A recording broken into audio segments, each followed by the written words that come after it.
Assalamualaikum warahmatullahi wabarakatuh.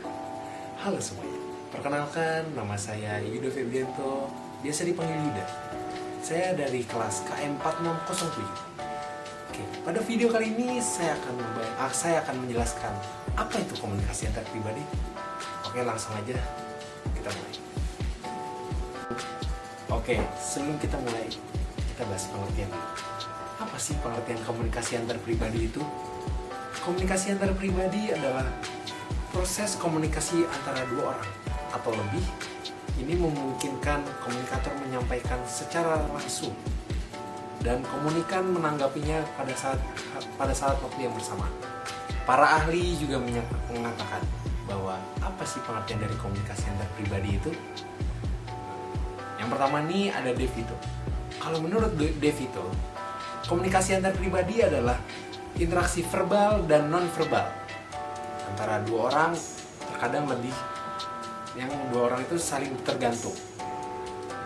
Lalu ada lagi kalau menurut West dan Toomer, komunikasi antar pribadi adalah proses transaksi pesan antara orang-orang untuk menciptakan dan menjaga makna bersama. Apa sih tujuan adanya komunikasi antar pribadi ini? Nah, tujuan yang pertama itu ada membentuk identitas diri. Komunikasi antar pribadi dapat membantu membentuk identitas diri yang didasarkan pada hubungan dan pencitraan dirinya saat melakukan komunikasi dengan orang lain. Lalu yang kedua itu ada memahami diri dan orang lain. Memahami diri dan orang lain dapat diperoleh melalui interaksi yang dilakukan dengan orang lain, bersedia membuka diri atau self-disclosure kepada orang lain. Self-disclosure pun dapat membantu meningkatkan efektivitas komunikasi antar pribadi juga. Lalu yang ketiga itu ada memperoleh informasi.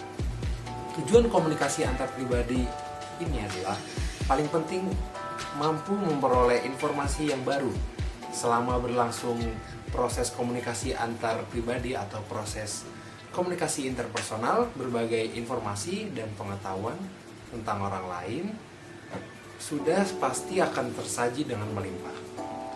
Lalu yang keempat itu mempengaruhi orang lain.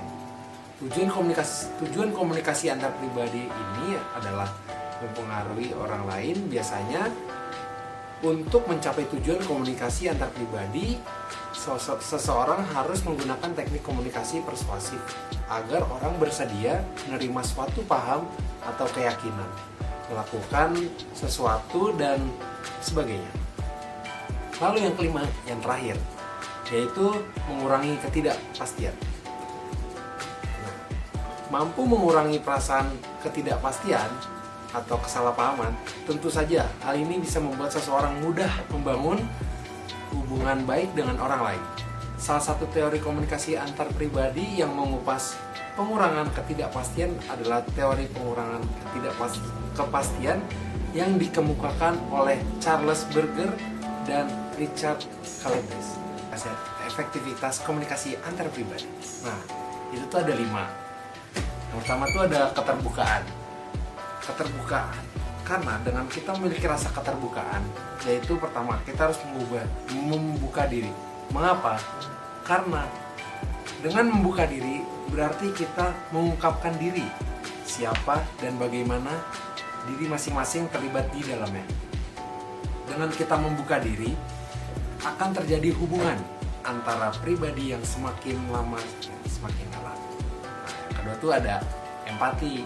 Nah, empati itu menunjukkan bahwa kita mengerti apa yang orang lain maksudkan.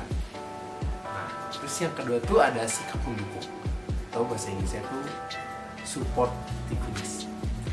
Nah, supportiveness ini berarti itu kita menghindari itu yang namanya tuh menuduh dan atau menyalahkan.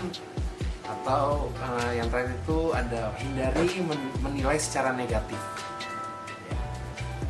Lalu yang keempat itu ada sikap positif. Nah, sikap positif itu berarti ditunjukkan lewat penggunaan pesan-pesan positif Sikap positif sangat dipengaruhi oleh pandangan positif terhadap diri sendiri. Nah, cara menunjukkannya itu kayak temukan hal-hal positif dalam diri orang dan pujilah secara spesifik. Jadi kita kayak memuji-muji gitu. Nah, yang terakhir itu ada kesetaraan atau equality, yang artinya itu pendekatan atau memperlakukan setiap orang sebagai kontributor penting dan tak tergantikan dalam interaksi. Nah, cara menunjukkannya itu kita hindari kata seharusnya atau harus. Terus hindari juga jangan menuntut lah. Selanjutnya ini ada daya tarik antar pribadi. Nah, daya tarik antar pribadi itu ada kesamaan, kedekatan, dukungan. Nah, dukungan berarti ya support system lah dari orang lain, atau kita nge-support orang lain juga lah, ya sebaliknya lah pokoknya. Terus yang kedua, abis itu ada daya tarik fisik dan kepribadian. Lalu ada status sosioekonomis dan pendidikan. Nah, yang terakhir nih, kalau udah berpasangan ya kita harus saling melengkapi. Habis itu ada penyebab rusaknya hubungan nih. Nah, yang pertama yang tadi tuh yang komunikasi yang buruk. Terus yang tadi yang aku bilang juga adanya hubungan dengan pihak ketiga. Nah, itu berbahaya banget. Nah, terus perubahan dalam hubungan kayak apa sih kok tiba-tiba biasanya nih orangnya kayak setiap hari ngabarin kok tiba-tiba udah nggak ngabarin. Nah, itu juga perubahan. Terus kesulitan keuangan itu juga bisa jadi ya. Nah, habis itu ada tanda-tanda kerusakan hubungan. Tanda-tandanya itu kayak menarik diri dari hubungan, terus kurangnya membuka diri kan, kayak padahal itu penting ya. Terus habis itu kita sering berbohong. Nah, berbohong itu juga salah satunya ya, itu malah lebih parah. Kita kan harusnya jujur aja ya. Oke. Nah, selanjutnya itu ada cara memperbaiki hubungan yang rusak gitu. Terus ya pertama tuh kenali dulu lah masalahnya apa, ya selesaiin dulu masalah internal. Terus kalau misalnya nggak ada jalan, selesaiin lah masalah eksternal, kayak kita curhat ke orang-orang gitu. Curhatlah ke orang, maksudnya tuh teman terdekat kita gitu, yang kita percayai. Terus lakukan penyelesaian konflik dan komunikasi yang produktif ya, kita tuh harus jujur gitu deh pokoknya. Terus mempraktikkan solusi yang disepakati bersama. Nah, setelah kita sepakati itu ya kan habis itu kita pengambilan keputusan kan. Nah, setelah mengambil keputusan tuh ya kita harus juga menerima nih resikonya tuh apa. Nah, yang terakhir, cara mengatasi putusnya hubungan. Yang pertama tuh putus siklus kesepian atau depresi. Terus ambillah waktu untuk single ya, bisa bilang tuh break dulu. Terus tingkatkan rasa percaya diri, hilangkan atau hindari simbol-simbol yang mengganggu, carilah dukungan dan pertolongan, dan yang terakhir hindari mengulangi pola yang salah. Oke, segitu aja ya video kali ini ya, kurang lebih ya mohon maaf ya. Mungkin kalau ada kurang-kurang ya minta maaf juga ya, gue juga masih belajar. Oke, sekian, terima kasih. Tutup aja ya video ini. Wassalamualaikum warahmatullahi wabarakatuh.